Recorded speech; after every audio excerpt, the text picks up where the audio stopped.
నమస్తే సనాతన ధర్మం ప్రేక్షకులకి స్వాగతం. మనతో పాటుగా దశ మహావిద్య ఉపాసకులు డాక్టర్ ప్రొఫెసర్ ఉల్లపూడి సత్యనారాయణమూర్తి గారు ఉన్నారు. ఆయనతో మాట్లాడదాం.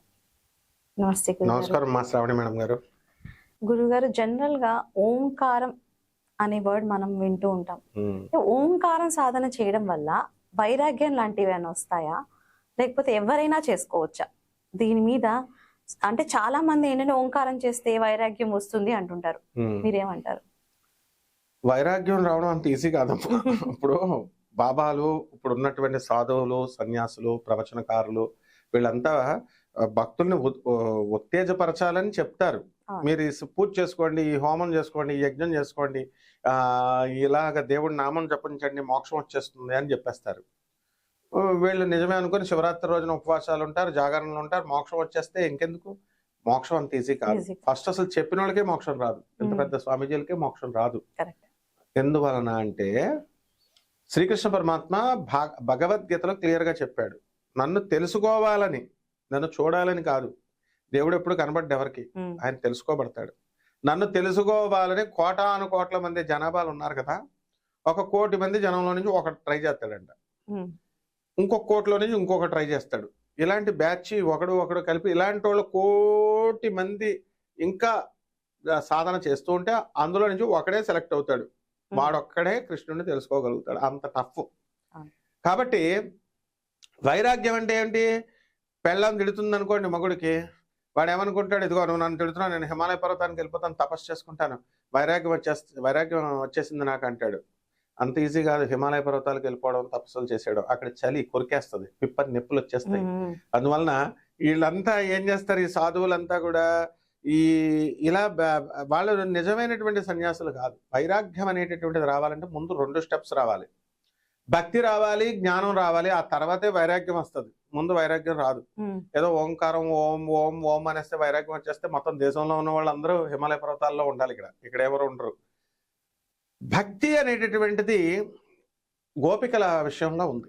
శ్రీకృష్ణ పరమాత్ముడి యొక్క వాళ్ళంతా తపస్సు, లాస్ట్ జన్మల్లో ఋషులు వాళ్ళు తపస్సులు చేసి, రామా నిన్ను ఒక్కసారి ఆలింగనం చేసుకోవాలని ఉందంటే ఈ రామ అవతారంలో మీకు అవకాశం ఇవ్వను, కృష్ణావతారంలో ఇస్తాను అంటాడు. వాళ్ళందరూ కూడా గోపికలుగా శ్రీకృష్ణ అవతారంలో పుడతారు. అందువల్లే శ్రీకృష్ణుడు అంత తపోశక్తి ఉంది కాబట్టి వాళ్ళతో ఈజీగా తిరిగేవాడు.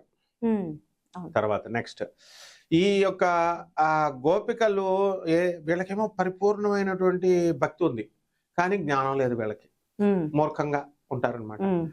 ఇక ఉద్ధవుడు, అక్రూరుడు ఇలాంటి వాళ్ళు ఉన్నారు. వీళ్ళకేమో జ్ఞానం ఉంది, శ్రీకృష్ణుడు భక్తులు. విదురుడు, వీళ్ళందరికీ భక్తి ఉందిగా, జ్ఞానం ఉంది కానీ భక్తి లేదు ఉద్ధవుడికి, అక్రూరుడికేను. అందుకని శ్రీకృష్ణ పరమాత్మ ఏం చేస్తాడంటే వీళ్ళు ఒకళ్ళ నుంచి ఒకళ్ళు కలుసుకుని ఒకళ్ళు ఎక్స్చేంజ్ చేసుకుంటేనే భక్తి జ్ఞానం కలిస్తేనే వైరాగ్యం వస్తుందని చెప్పడం కోసం శ్రీకృష్ణ పరమాత్మ ఒక నాటకం ఆడతాడు. అయ్యే నాకు పిప్పని నొప్పి వచ్చిందండి అని చెప్పేసి, జనం ఎలాగైతే నొప్పి భయంకరంగా ఉంటుందో అలా తలనొప్పి వచ్చేసిందండి అంటాడు. ఎంత భయంకరమైన తలనొప్పి అంటే తట్టుకోలేకపోతున్నాడు. ఉత్తనే ఇది అంతా కృష్ణుడు లీల. దాంతో అక్కడ ఉన్నటువంటి రుక్మిణి, సత్యభామ వాళ్ళంతా కంగారు పడిపోయి, ఈ దేవతలకు ఎవరికైనా సరే ఆరోగ్యం బాగోకపోతే డాక్టర్స్ ఉంటారు. వాళ్ళు ఎవరంటే అశ్విని దేవతలు. వాళ్ళిద్దరు వస్తారు. వచ్చి చెకింగ్ చేస్తే శ్రీకృష్ణుడికి రోగం వస్తే వీళ్ళేం చూడగలుగుతారు, వీళ్ళేం కనిపెట్టగలుగుతారు? ఇప్పుడు మా స్టూడెంట్స్ ఉన్నారు, పిప్పర్ నొప్పి వచ్చింది నాకు, వస్తే ఏం చేస్తారంటే ఆల్రెడీ 5 days నుంచి నేను యాంటీబయాటిక్స్ వాడుతూ ఉంటాను, పెయిన్ కిల్లర్స్. కాబట్టి నేను వెళ్ళిన రోజున 5వ రోజున వెళ్తాను. వాళ్ళు ఏం చేస్తారు, మహా అయితే టెస్టింగ్ చేస్తారు. ఆ ఫోర్సెప్స్ పట్టుకొని దాన్ని, ఆ పన్నును, పుచ్చిపోయిన పన్నుని ఇలా ఇలా కొడతారు. నొప్పి ఉందా అంటారు. మనకు ఆల్రెడీ తగ్గిపోయింది, 5 రోజుల నుంచి వాడుతున్నాం కదా, అందుకే నొప్పి లేదు అంటాం. అంటే వాళ్ళు ఏమనుకుంటారు, ఇదేంటి నొప్పి లేదు కదా అంటే పిప్పని లేదు, రూట్ కెనాల్ చేయించుకో. లేకపోతే ఏం చేస్తారు, ఇంకా పన్ను డ్యామేజ్ అవ్వలేదు అంటారు. అంటే సమస్య అక్కడే ఉంది, పన్నులోనే ఉంది. కానీ మనం 5 రోజులు మత్తు మందులు ఇవన్నీ ఇచ్చేసి డ్రగ్స్ వాడేయడం వల్ల, ఈ యాంటీబయాటిక్ వాడేయడం వల్ల అక్కడ దొరకలేదు. వాళ్ళు ఏంటి, పక్కన ఎక్కడున్న కండరం ఉందా అని టెస్ట్ చేస్తుంటారు. అలా థైరాయిడ్ ఉందా, సైనస్ వల్ల వచ్చిందా, రకరకాల టెస్ట్ చేస్తారు. అలా శ్రీకృష్ణ పరమాత్మ సింపుల్ గా ఆయన రోగం చూడగానే వీళ్ళకి అర్థం కాదు. అప్పుడు కృష్ణుడు, కృష్ణ మేము చెప్పలేం కానీ నువ్వే చెప్పు స్వామి పరిష్కారం అంటారు. ఇప్పుడు దారికి వచ్చారా మీరు అందరూ అని చెప్పి శ్రీకృష్ణ పరమాత్మ ఏం చెప్తాడు, నా మహాభక్తులు ఎవరైతే ఉన్నారో వాళ్ళకి ఆ పాదాల దగ్గర కాలికి అంటుకొని ఉన్న మట్టిని తీసుకొచ్చి నా తల మీద రాసేస్తే నాకు టుపుక్కుమని తగ్గిపోద్ది తలనొప్పి అంటాడు. అక్కడే రుక్మిణి ఉంది.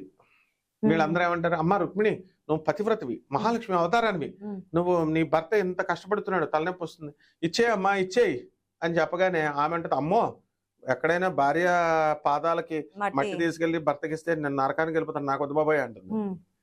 నెక్స్ట్ సత్యభామ, అబ్బా నువ్వంటే చాలా ఇష్టం కదా, సత్యభామ విధేయుడు అంటారు కదమ్మా, నీ వల్లనే కృష్ణుడిని, సరే నువ్వు ఇచ్చేయమ్మంటే నీ అమ్మ నేను కూడా నరకానికి వెళ్ళిపోతానంటారు. శ్రీకృష్ణుడి దగ్గర ఉన్న అష్టభార్యలో జాంబవతి ఎవరు?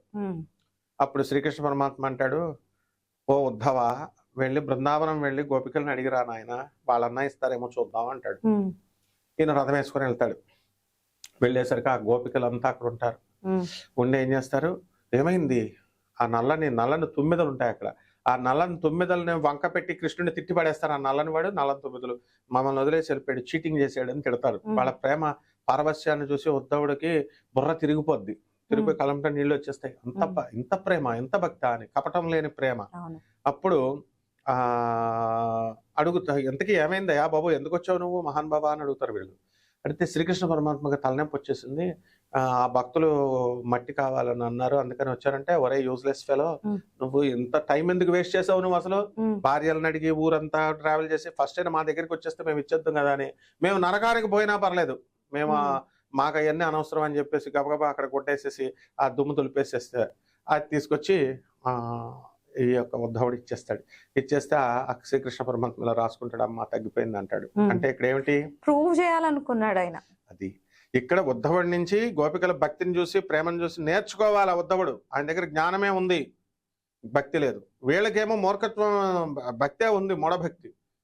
వీళ్ళ నుంచి మూఢభక్తి అంటే వాళ్ళకి లేదు, వాళ్ళకి నిజభక్తి ఉంది. మనం జనాలకు ఆ మూఢభక్తి ఉంది కాబట్టి ఆ భక్తి ఒకటే సరిపోదు, జ్ఞానం నేర్చుకోండి అని ఆ ఎక్స్చేంజ్ చేసుకుంటేనే వస్తుంది.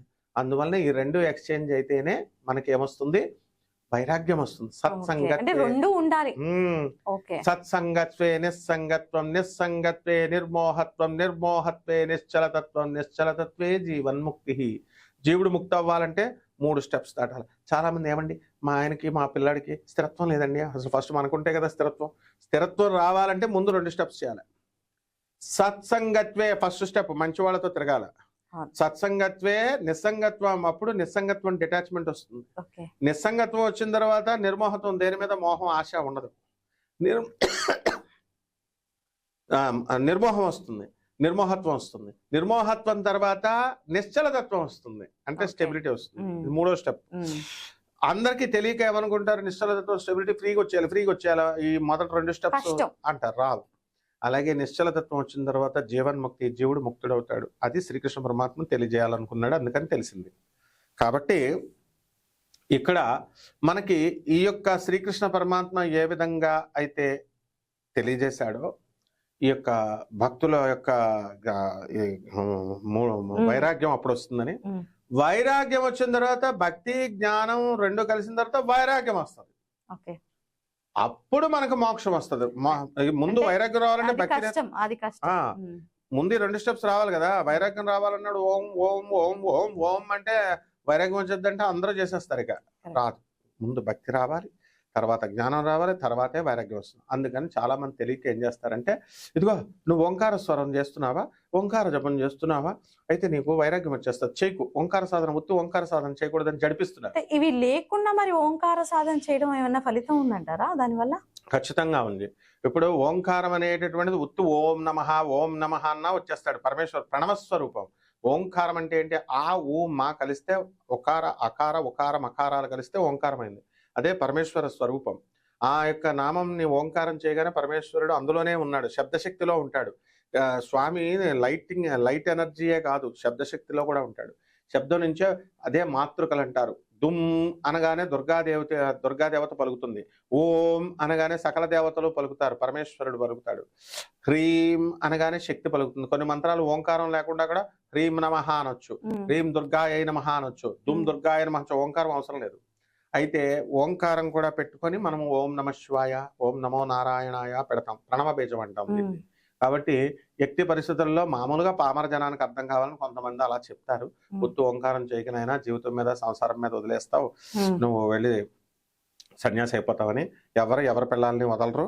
ఒకవేళ వదిలేద్దామని ట్రై చేసినా భార్యలు ఏం వదలరు. 498 కేసులు వేసి 494 మెయింటెనెన్స్ కేసులు వేసి బొక్కల్లో తోసి వాళ్ళ దగ్గర ఉన్నటువంటి మెయింటెనెన్స్ డబ్బులన్నీ లాగుతారు.